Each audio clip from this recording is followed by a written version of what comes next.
Comrade Govind Pansare हत्या प्रकरणी मोठी अपडेट समोर आली आहे। वीरेंद्र तावडे, अमोल काळे, शरद कळसकरांना जामीन मंजूर झालाय।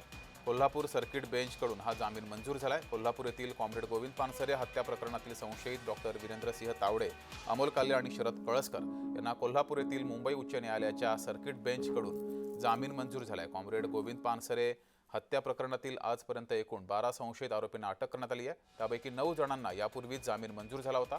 कॉम्रेड गोविंद पानसरे हत्या प्रकरणातील आजपर्यंतचे एकूण सर्वच 12 संशयितांना आता जामीन मंजूर झाला आहे।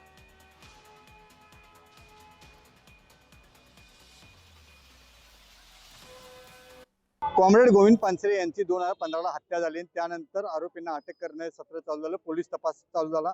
यामध्ये बरेच आरोपी अटक झाले, त्यांना जामीन मिळाला।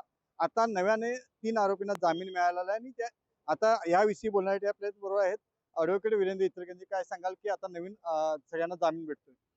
2 आरोपींचा पहिल्यांदाच जामीन त्यांनी दाखल केलेला जवळजवळ 6 वर्ष आत राहिल्यानंतर सत्र न्यायालयाने गेल्या वर्षी तो फेटाळला।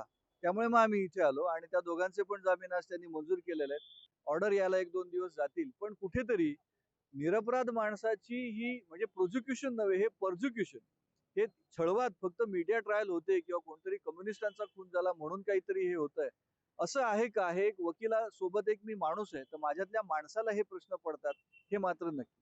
पोलिसांनी तपासामध्ये मुद्दामून नावं घेतली असं वाटतं का? आरोपी वाढवण्याची क्षमता होती का?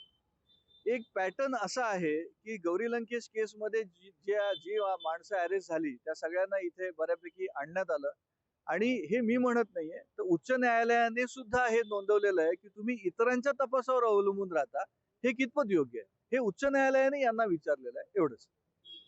वीरेंद्र तावडे असतील किंवा सह आरोपी कोण असतील त्यांचा जामीन आज अर्ज होईल। 2 दिवसांनी यांचा जामीन मिळाल्यानंतर ते मुक्त वावर करतील अशीच अपेक्षा व्यक्त करूया। अमरसिंह पाटील, जय महाराष्ट्र, कोल्हापूर।